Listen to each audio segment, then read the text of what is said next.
मैं एग्ज़ाम दूँ नहीं तो मेरा क्या होगा पता नहीं, लेकिन अगर मैं इन भाई बहनों का अगर मैं कुछ कर पाऊँ तो मैं यहाँ हूँ।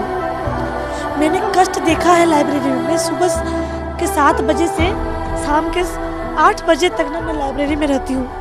हम लोग स्टूडेंट लोग ना गरम खाना खाना भूल गए हैं। एक टाइम खाना बनाते हैं, 3 टाइम खाना खाते हैं। सुबह खाना लेके जाते हैं, दोपहर में खाते हैं, रात को वही फिर आके खाते हैं। प्रेशर बहुत है स्टूडेंट लोग का ना।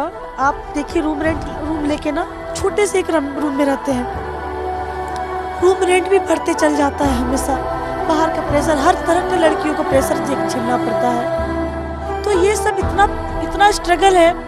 और मैं आपको बता देना चाहती हूँ कि ये जो झारखंड है ना संपन्न नहीं है। आपको खनिज संपदा दिखता होगा, लेकिन यहाँ के लोग बहुत गरीब है।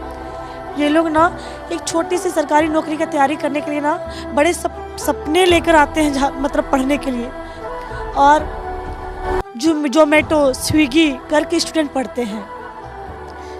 यहाँ जो स्टूडेंट देख रहे होंगे ना, आपको देख के ना कोई भी स्टूडेंट ना दिल्ली के जंतर मंतर जैसे नहीं दिखेंगे। सब गरीब लगेंगे। आपको लगेगा ना कि कोई कूली है क्या, कौन से कहाँ से स्टूडेंट तो किसी शक्ल से नहीं लग रहे हैं।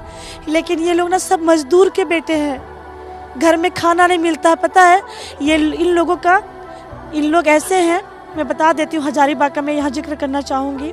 हजारीबाग में एक भैया थे, वो मुझे बोले, वो पढ़ाने गए थे, तो भैया बोले कि वहाँ पे ना स्टूडेंट लोग को हम देखे हैं कि वो लोग पेन खरीदते तो रिफिल मांगते हैं, पेन खरीदने तक का पैसा नहीं है। तो ये संघर्ष बच्चे कर रहे हैं ताकि आने वाला जो घर का परिस्थिति हो थोड़ा सुधार सके। ये संघर्ष है बच्चों का। अभी मैं बताती हूँ, अभी झारखंड में ना अभी तो मानसून का सीज़न है, तो बहुत सारे स्टूडेंट ना जो प्रोटेस्ट में नहीं दिख रहे हैं ना, बहुत कम आपको अभी आदिवासी बहुल के क्षेत्र के लोग मिलेंगे, किसान के क्षेत्र के लोग बहुत कम मिलेंगे, किसान के बेटा बेटी कम मिलेगा, क्योंकि अभी धान रोपने का समय है। तो सबको धान रोपने चले गए हैं। धान रोपना बंद हो जाएगा तो फिर से आके वो लोग 6 महीना पढ़ेंगे।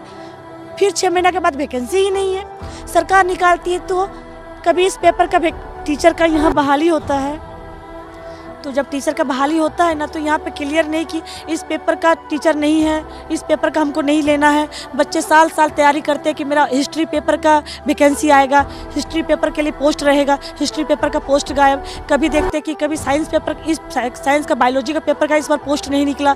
अब नेक्स्ट कब वैकेंसी आएगा, कब वो सब्जेक्ट का पोस्ट आएगा, पता नहीं। बच्चे तो कभी कभी अपने आप को गाली देते हैं कि शायद हम हिस्ट्री रख लिए होते, शायद हम कुछ और सब्जेक्ट रख लिए होते जिसका आता तो शायद नौकरी हो जाता।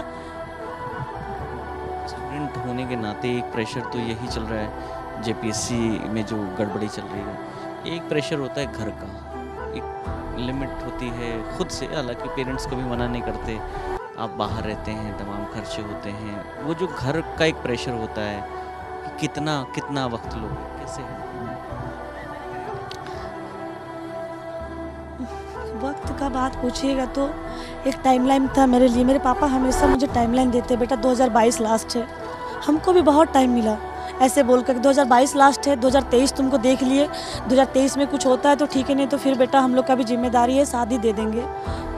पापा 1 साल रुक जाइए ना, पापा पीटी क्लियर हो गया, पापा मेंस दे लेंगे। पापा जब एक एग्ज़ाम क्लियर होता ना, तो पापा से और 1 साल के लिए मांगते हैं कि पापा 6 महीना हो गया, 6 महीने बाद पापा पीटी है, तो 6 महीने बाद पीटी क्लियर हो जाएगा ना पापा, तो फिर दे देंगे। मतलब ऐसे मांग के ना आज मेरा 9 साल हो गया। ये टाइमलाइन, क्योंकि यहाँ पे जो एग्ज़ाम होता है ना, तो एग्ज़ाम का ड्यूरेशन भी ऐसा होता है। 1 साल तक तैयारी होता है, 1 साल के बाद रिजल्ट आता है, 1 साल के बाद रिजल्ट आने के बाद फिर दूसरा एग्ज़ाम लिया जाता है। इस चक्कर में ही हम लोग सब पीड़ित हैं यहाँ पे। बात करना छोड़ दिए, घर बात करना छोड़ दिए, नहीं बात करते हैं अब। घर जाना छोड़ दिए। घर में अगर कोई समारोह होता है तो छोड़ देते हैं, नहीं जाते हैं, पापा एग्ज़ाम है। आपको मैं बता देती हूँ, झारखंड सीजीएल का जो सचिवालय का एग्ज़ाम हुआ था, अगस्त में डेट रखा था कि अगस्त में एग्ज़ाम होगा। उस वक्त मेरे भाई की एक बेटी हुई थी। हम बोले भैया आ जाएंगे, एग्ज़ाम देंगे, नेक्स्ट बार आ जाएंगे। अगस्त में एग्ज़ाम था और अगस्त में बेटी, तो हम नहीं गए घर। हम घर नहीं गए, फिर लेकिन एग्ज़ाम भी नहीं हुआ। घर भी नहीं गए, एग्ज़ाम भी नहीं हुआ। अगस्त का एग्ज़ाम पोस्टपोन होकर सितंबर चला गया। सोचे अब सितंबर में पापा 1 महीना ही बचा, ये एग्ज़ाम देकर फिर सितंबर में पापा आ जाएंगे, अक्टूबर में आ जाएंगे, फिर एग्ज़ाम का डेट एक्सटेंड हो गया। मतलब कि ना हम झारखंड के स्टूडेंट का महीना का हिसाब लीजिएगा ना तो यहाँ के स्टूडेंट आपको महीना महीना का हिसाब बता देंगे, एक एक दिन का हिसाब बता देंगे। ऐसा होता है यहाँ पे। नहीं आता यहाँ की सरकारों को ये दुख दर्द पीड़ा कष्ट नहीं समझ में आता है। पता नहीं, शिक्षित तो है हमारे मंत्री, मुख्यमंत्री साहब शिक्षित है, फिर भी क्यों नहीं समझ में आता, समझ में नहीं आता है। आवाज़ अभी उठाए हैं, उन तक आवाज़ पहुंचनी चाहिए। अभी भी आवाज़ नहीं पहुंच रही है तो और जोर से आवाज़ पहुंचाएंगे। दूर जो प्रोटेस्ट होता था उसकी आवाज़ तो पहुंच गई थी, ये तो 5 किलोमीटर भी नहीं है यहाँ से। सोचने वाली बात है, सोचने वाली बात है। स्टूडेंट हूँ, पॉलिटिकल कमेंट करने नहीं चाहती हूँ, लेकिन आप ना हिस्ट्री अगर पढ़े होंगे ना तो आप देखे होंगे मौर्य वंश को, गुप्त वंश को। राजा नगर भ्रमण किया करते थे प्रजा की खुशहाली के लिए, किसके घर में क्या छूट रहा है, किसके घर में क्या है घट रहा है, सबका राजा ख्याल रखा करते थे। मैं सरकार, अपने झारखंड सरकार से ना पूछना चाहती हूँ कि आप ऐसे क्यों नहीं करते।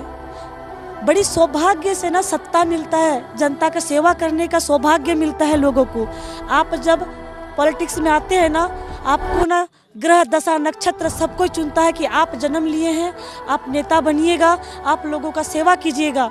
मैं एस्ट्रोलॉजी करती हूँ तो मुझे दिखता है कि ये सूर्य आपको नेता का क्वालिटी दिया तो आप लीडर बनिए।